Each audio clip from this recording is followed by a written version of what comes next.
My name is Herbert Kolb. I was born on February 27th, 1922. My father's profession was the secretary of the Jewish congregation in Nuremberg. What was a congregation of about 10,000, not quite 10,000 people. I don't remember of ever feeling part of the German community. We were always a Jewish community. We had only Jewish friends, at least as long as I remember. As a child, obviously I painted, but it was children's paintings.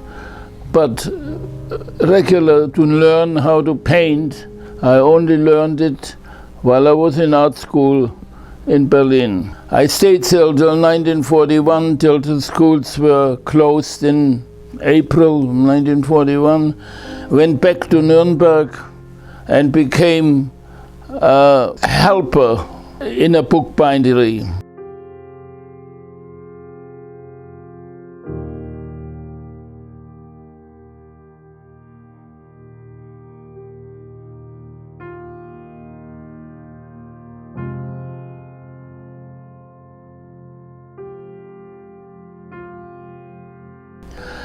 It was the second day of Schwarz in 1943. We had a little room, maybe not much bigger than this room, what was a synagogue, because most of the Jews were deported already.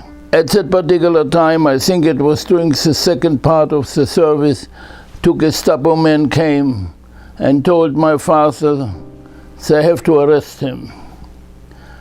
And they talked with him yet, said actually they don't take him along, they just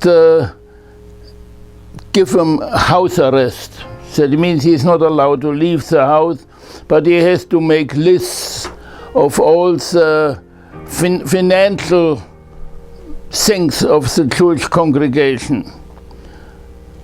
We went home. And the next, as far as I remember, I'm not 100% sure, the next day, while he was at home, the two Gestapo men came again and said they had special kind of orders, they still have to arrest him.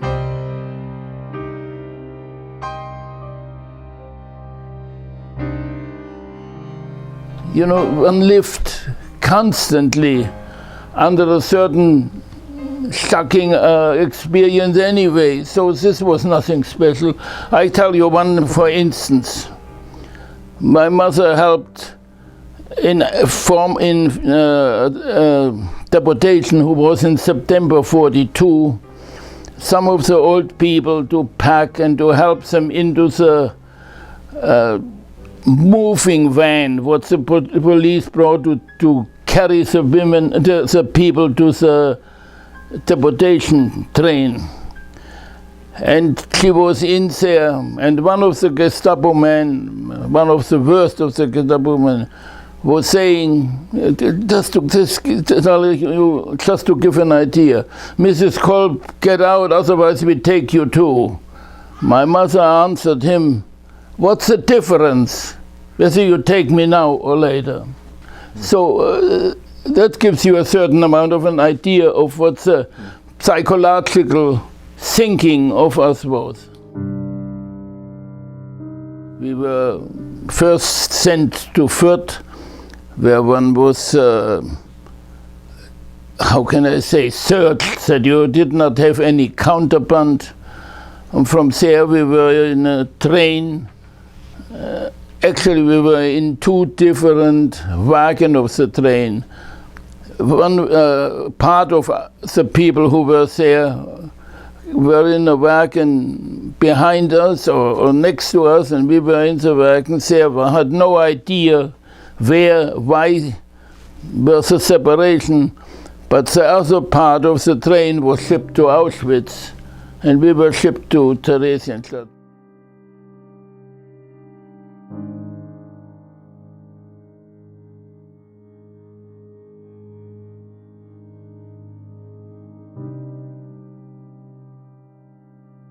I painted on the only time what was supposed to be my free days. We worked 6 days a week. Very often this 7 days was taken away from us and we had to work too.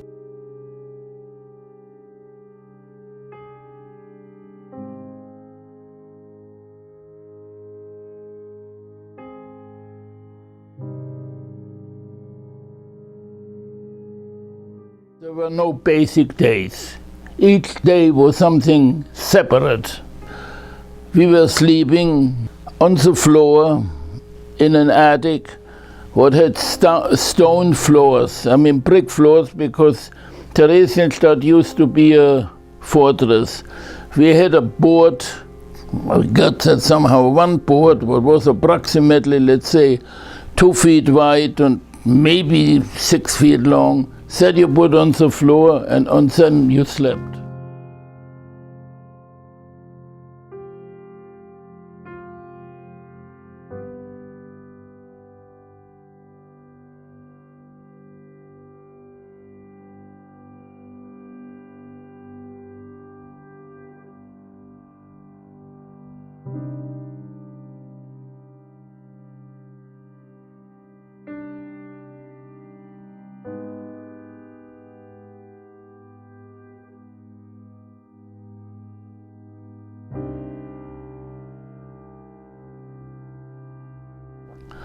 The Red Cross came but were surrounded by German officers. From the moment they came to Theresienstadt to the moment they left, they had absolutely no contact whatsoever with the Jewish population. We were day and night. We got special kind of food even for it sometimes, for doing things for the what you called the beautification of the city. They brought supposedly 200 wagons full of topsoil in it and made a park. But as soon none of the Jews were allowed in that park, ever. There were afterwards, or maybe also very shortly afterwards, were boarded walls built around it. That was only a park for the Germans, for the Nazis.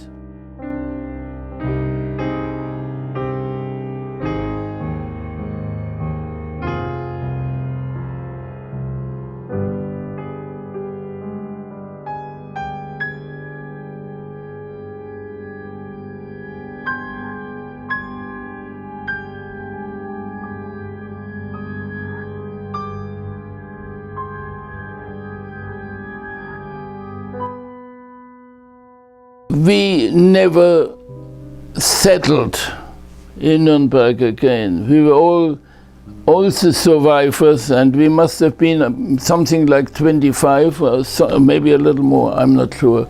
We're living in one house, and we waited for our emigration.